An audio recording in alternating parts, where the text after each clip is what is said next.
With any business, the very first thought is how can we break into this business and how can we put out the absolute best product with no compromises. We have to blow the competition out of the water. But once they achieve that, then they start figuring out, gee, we got this, okay, we've made this awesome guitar pedal.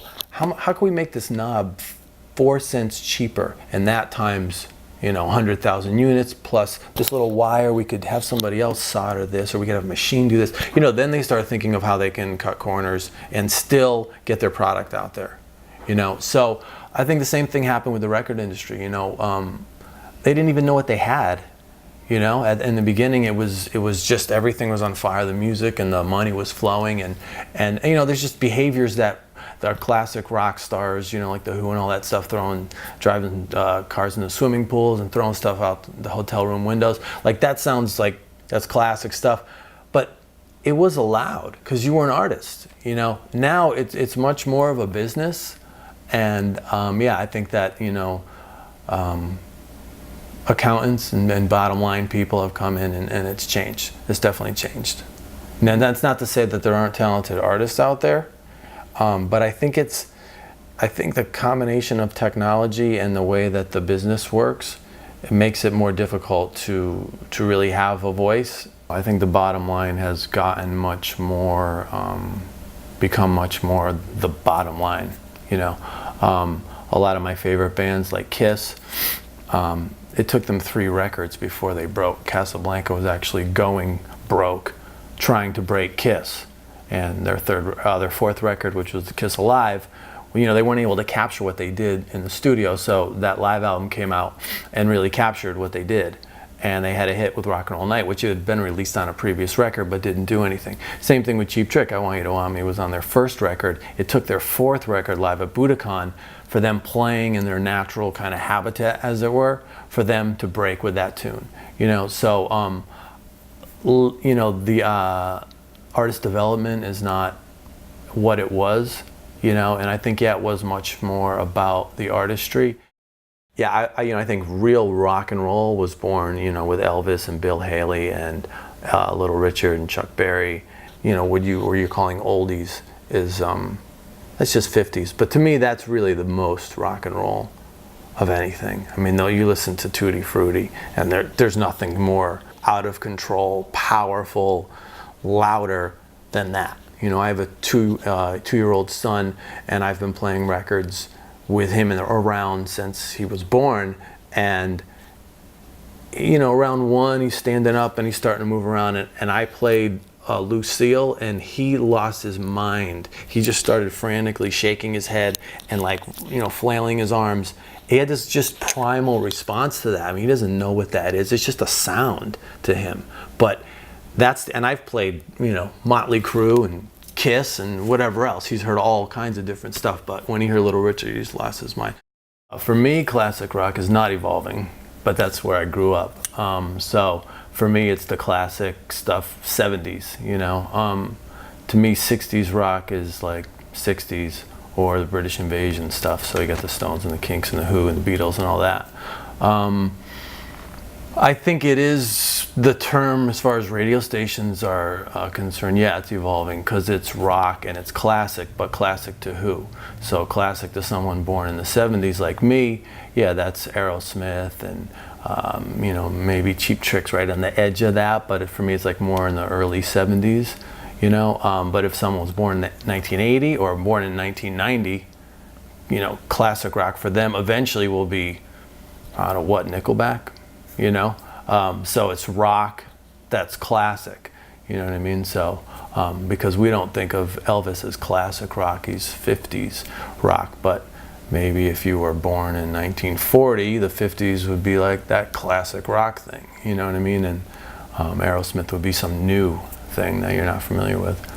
So yeah, I think it is probably evolving as far as the radio stations are concerned. And I think it's, the reason the classic rock stations work is because there's people that grew up on that music and that gives them a certain feeling.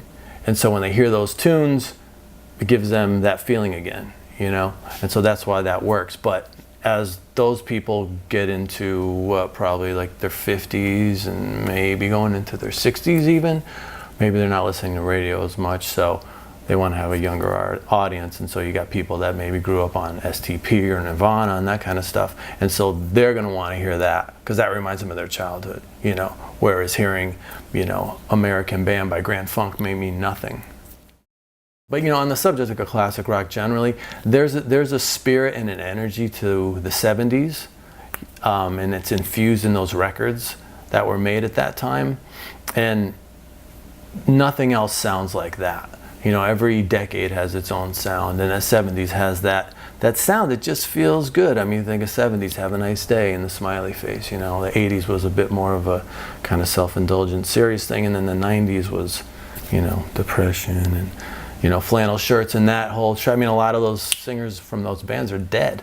You know, I would say more so than the ones from the 70s, and those guys are older. You know, but it's just, it was a different mindset, it was a different energy and different attitude. So I think when you hear like More Than a Feeling by Boston, it just has it in there, you know. So even if you're familiar with that tune or not from your childhood, it just has a certain feeling, as it were, you know, that the 80s don't have and the 90s don't have. So I think, again, like logistically for radio stations, yeah, classic rock is evolving, because if it's classic to you, then that depends on when you were born. But for me, classic rock, no, it has a classic feeling, you know. It's a different thing. It's pre-click track, certainly pre-auto-tuning and fixing stuff. Most genres of music are only relative for 10, maybe 20 years, maybe. You know, so you had jazz, you had swing. Bebop was this counter culture thing that never really broke through. It was more of a musician, outsider thing. Rock and roll was born in the 50s. I mean, it's been around for over 60 years now. That's unbelievable. That's outlasting any other kind of music. Even pop, which you could argue kind of emerged in the early 60s, you know, with like the Phil Spector thing. But, you know, pop is great because it can take rap and incorporate it into the pop thing. You can take a distorted, it's like, oh, rock, okay, let's take a distorted guitar, or we'll put Eddie Van Halen will play a guitar solo over beat it. That was brilliant because it had a bit of rock, but it still was a pop tune. You know, so pop's able to absorb different things that are going on and keep going. So I think pop will probably outlive everything. But you know, this music with distorted guitars, yeah, that's gonna keep on going. So again, we're back to rock and roll, which is an offshoot of blues, and so that's really embedded. I mean, Elvis is just, you know, he's got so much soul. You had all the British bands that were listening to these blues artists, black blues artists and rhythm and blues artists. So they bring in that kind of approach artistically and creatively and sonically. So that influences us, and so we start to get away from it. So I would say, you know, metal is again a British thing, and you know, Thin Lizzy might have touched on it, and I think actually the Sweet was 1973 or something. There's a song called Sweet F.A. and they have this rhythm, it's dun dun dun dun dun dun dun dun, which is the Iron Maiden gallop. And I've wanted to research this a little bit more, but to my knowledge, that's really the first time that groove was in a rock song, and then Led Zeppelin copped it for Achilles' Last Stand. But that's a very, very metal type of thing, you know. So, but yeah, I would say, you know, 77, 78, and metal has a bit of punk in it too, you know. There's a bit of, you know, early Iron Maiden, especially with Paul Di'Anno singing, has that. And as Maiden progressed, the two guitars, which is a template laid down by Thin Lizzy, and before that I think it was Status Quo. You know, there's a lot of history there. So you get that kind of imagery with that kind of music, and that to me is really where the metal happens, you know. So that's, you know, right around 77, 78, it's starting to take form. Classic rock for me is what it will always be, and for any new artists or new bands out there, just awesome, do your thing, and it's so great. And classic rock, I can always go back to Boston, I can always go back to Humble Pie, I can always go back and listen to that stuff. So that just remains intact, and yeah, man, it's all good. It's all good. People still believe in the power of rock and roll music.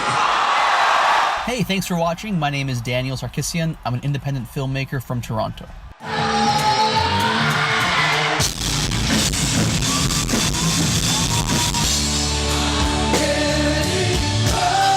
hate that guitar, but yeah, I can play that in one scale. Don't you dare laugh. You know, I try to embrace the rock and roll spirit in the sense of I do everything self-funded and independently made with no oversight. As such, I really appreciate your time. Thank you for watching.